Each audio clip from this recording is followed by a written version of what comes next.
Hello, everyone. My name is Rundy Murphy. I'm an epidemiologist and the Director of Disease Surveillance at the Mobile County Health Department, here to give you our Thursday, January 13th update of the impact of the COVID-19 pandemic on Mobile County, our residents, our guests, our businesses, our workplaces. So today, we're reporting 930 cases of COVID-19 reported yesterday. That brings our cumulative total to 92,215. It really blows my mind that we're, probably about a week away from seeing 100,000 cases of COVID-19 during this pandemic. But that's where we are. So we had 2 additional deaths reported to us yesterday, which brings the total number of people who have died with COVID to 1,413. And yesterday we learned about 31 people hospitalized and diagnosed with COVID-19. That brings our total number of hospitalized to 9,810. Yesterday, we saw another increase in the number of people admitted to the hospital or actually in the hospital with COVID. Yesterday, that number was 227. So when we reported to you on Monday, it was around 170, 180, and we are up to 227 people in mobile hospitals with a COVID-19 diagnosis. Remember, it's a combination of people who were hospitalized with COVID and people who were maybe hospitalized for other conditions but were tested positive for COVID. The reason that we count those together is because even if you were admitted to the hospital for a hip replacement, if you test positive for COVID while you're there, you have to be transferred to the COVID ward. And that is an isolation. You have to be treated with, isolation precautions, which is a higher level of infection prevention and control than if you were just there for a hip replacement and you don't have COVID. So it puts a burden on our hospital system. And that's really what we're trying to do, is to track severity of illness, yes, but also to be able to gauge the burden of the COVID-19 pandemic on our hospital capacity. So we are beginning to stretch our hospitals thinner. And the models that I've been looking at are showing that we may be at a plateau. We may start seeing the number of cases going down over the next couple of weeks, which is great news. And the models are still showing that we will likely not hit peak hospitalizations and deaths until later January, perhaps the 1st of February. Now, these national models that these very smart people put together, it's unlikely that they take into account a risk factor called Mardi Gras that we celebrate here on the Gulf Coast. So it will be interesting to see if our numbers of cases and hospitalizations and deaths follow the models as they've been predicted, or if we maybe will see a second blip, a smaller blip, but a second blip in our wave, or perhaps an extension of the duration of our wave of Omicron. So stay tuned on that. We're still just asking and reminding everybody to, you know what to do to slow COVID transmission. Get vaccinated, get a booster, wear a mask when you're out, when you're in public, particularly when you're indoors. Distance when you are out and about, particularly when you're indoors. Stay at home if you're sick, or if you know someone who's been sick. If someone in your household is sick, if they have Crohn, you're going to get it. So again, just those common sense rules. Stay home if you're sick. If you've been around someone who's sick, you might consider staying home as well. So just wanted to make a couple of announcements about some new information or changing information that are coming out of our state health department. The Alabama Department of Public Health has updated on their website the guidance for quarantine and isolation for the general population. This does not include healthcare personnel, but for the general population. This does include K through 12 schools. So they have both a flow chart and a timetable that are brand new on their website, updated a day or two ago. So please, if you have previous versions of the flow chart or the timetable, please discard those and go to get the most updated. It follows the CDC guidance for 5 days of quarantine and 5 days of isolation with continued mask wear and testing when appropriate, to try to keep people who are known to be infectious out of circulation, and again, keep those people who are exposed at home um, during the time that they're expected to get ill and become infectious if they were infected. So again, that's on the ADPH website, and if Mark, I'll give you those URLs if you don't already have them. The other thing that has been a great help to our schools and hospitals, general public, you may not know this, but anyone who works at a provider office or a hospital or in a school or in a long-term care facility, there has been a rather great burden for reporting people with cases. I mean, people who have been diagnosed with COVID. So most of the electronic laboratory results. So if you go to a lab and you get tested for COVID, in most cases, those test results go electronically from the computer at the doctor's office or the hospital or the urgent care to the state health department. And so that process is not really, I mean, humans have to keep an eye on it and keep it running, but it usually, the volume doesn't as severely impact computers working as it impacts humans working. So in combination, any provider or school teacher or hospital infection preventionist or nursing home worker, if they learned of a person with COVID, then that person information also was required to be reported to the state laboratory. So because there has been such an overwhelming number of cases reported in the last couple of weeks because of Omicron, this has placed an enormous burden on a lot of people, and it has really slowed down the servers, the infrastructure that supports that reporting.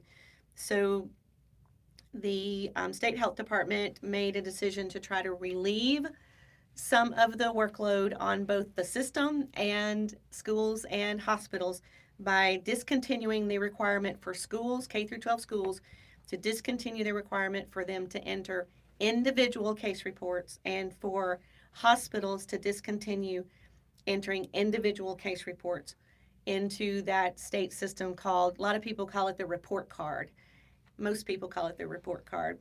So that should provide some relief on the statewide system, and also quite a bit of relief to our school superintendents and nurses and to our hospitals to try to lift some burden off of them at this very difficult time. Schools, as you know, are, seen it in the news, are just being having debilitating number of absences from staff and students. So when there's not enough staff to teach students or care for them, or there aren't enough students to teach class, then some schools have made a difficult decision to close for a short period of time to try to give them a chance to sort of, stop transmission on campus or in their schools, send kids home to try to, get past their, 5 days of isolation or 5 days in quarantine and then open later. So, we know that schools are having a really hard time now, and the burden placed on our hospitals also is tough. So I'm really happy and glad to pass along the news that the state has discontinued that type of reporting for K through 12 in hospitals. And then just a little bit more context, a little bit of information on the availability of therapeutics. I think when I spoke last week, we were talking about there's such a limited supply of monoclonal antibodies, or the infusion or the pill that you can take to help you if you get COVID.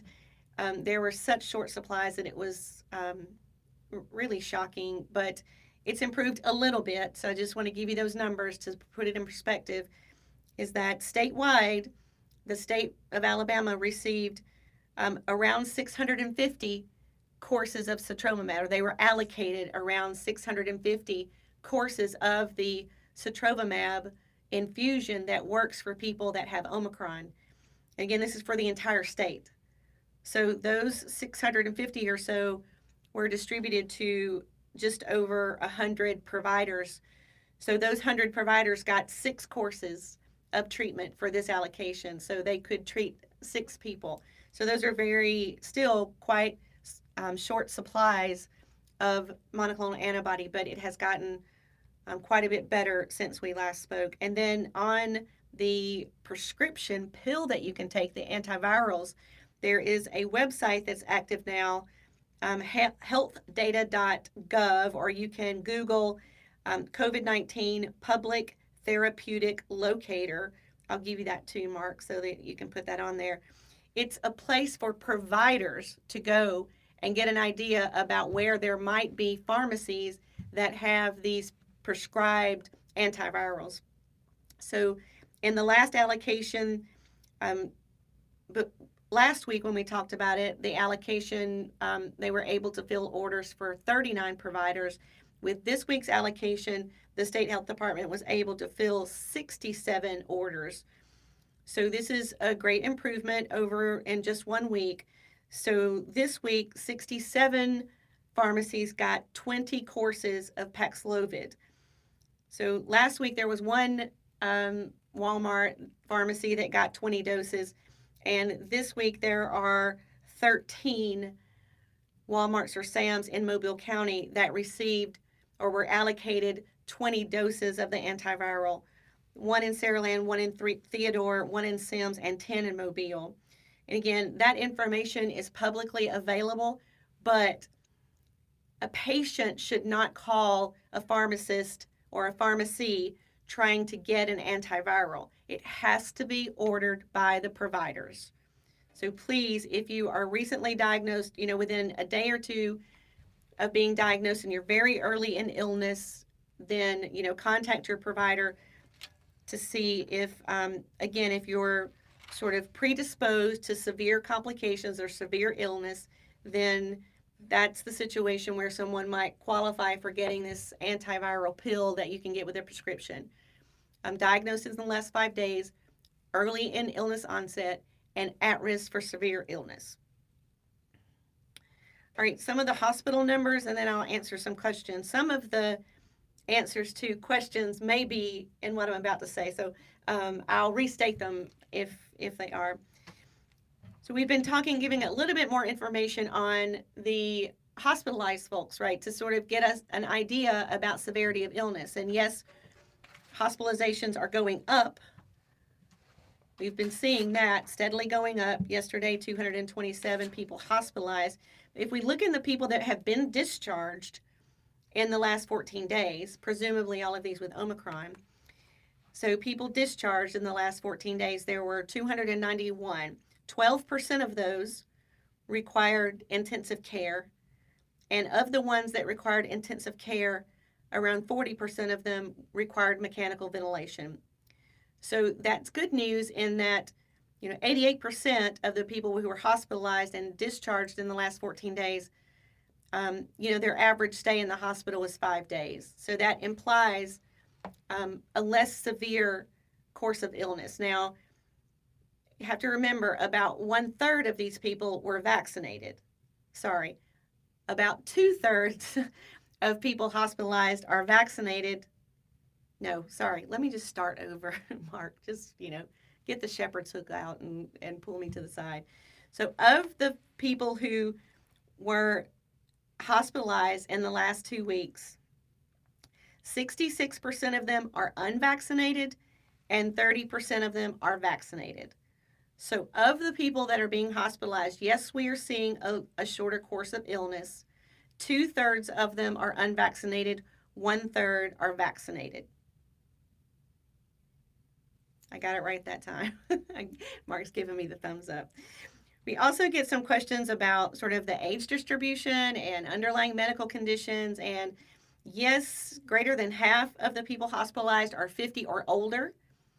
And those are the age groups that are at highest risk, right? Older age categories, people that are more likely to have an underlying medical condition like diabetes or obesity or heart disease or things of that nature.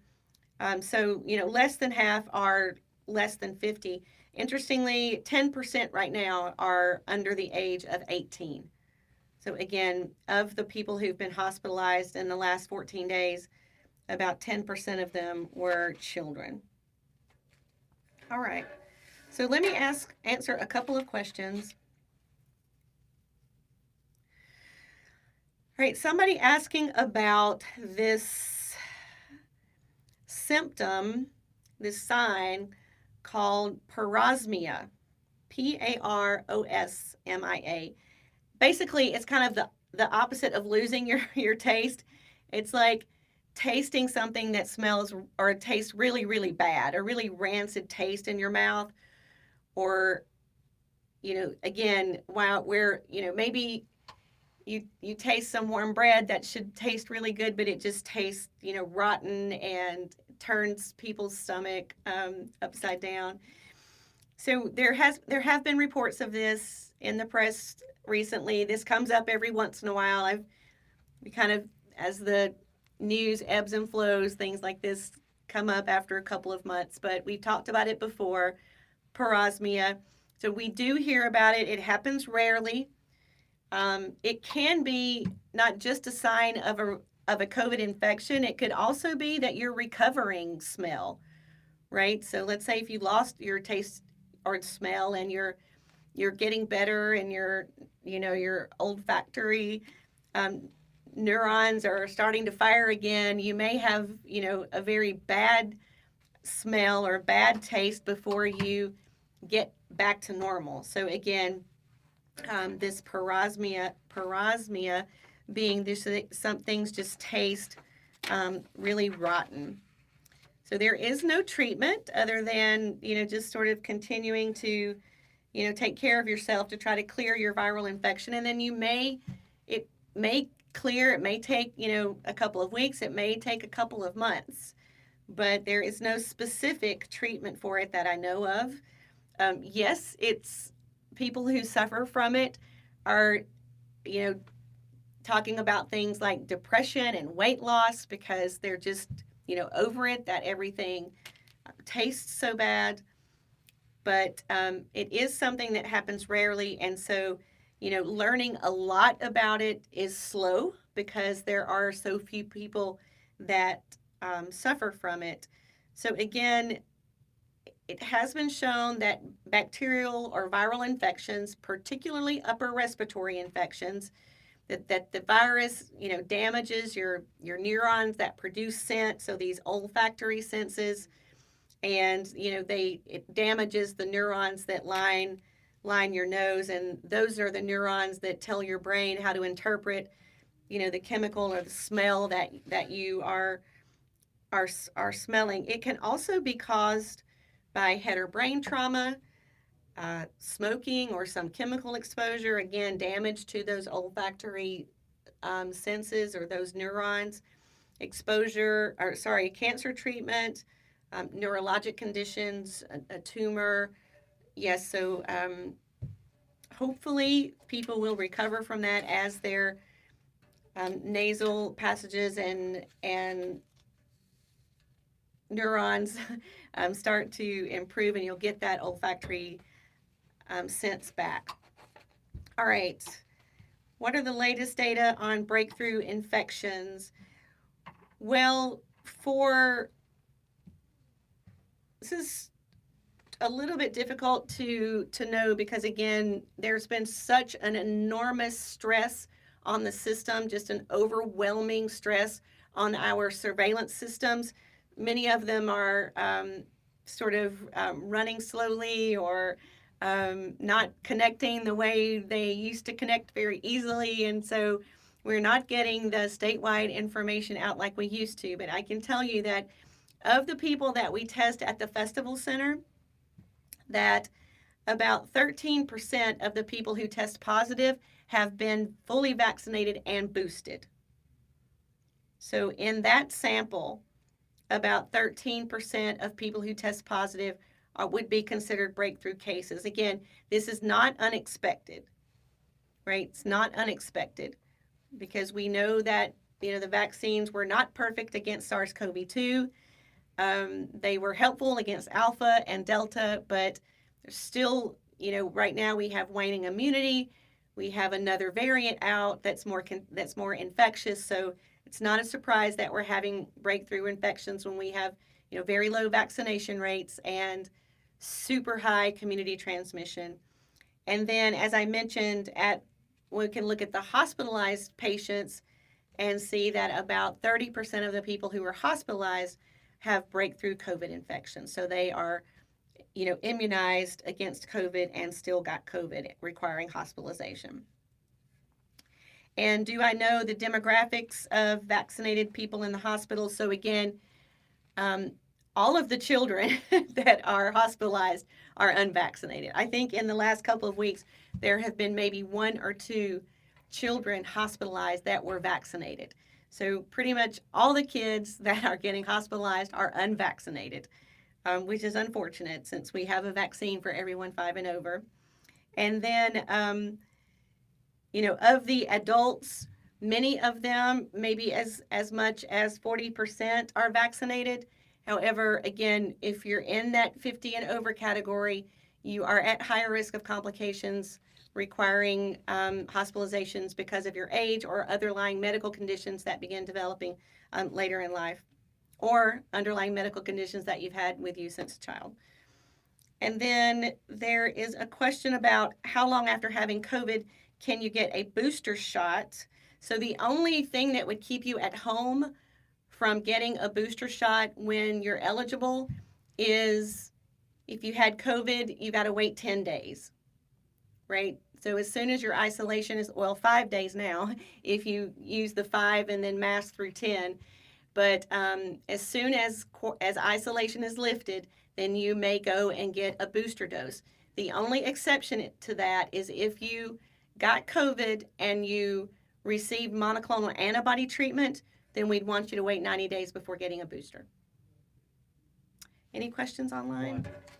Just a clarification on the, so you can't gather data because due to the servers and IT personnel being overloaded?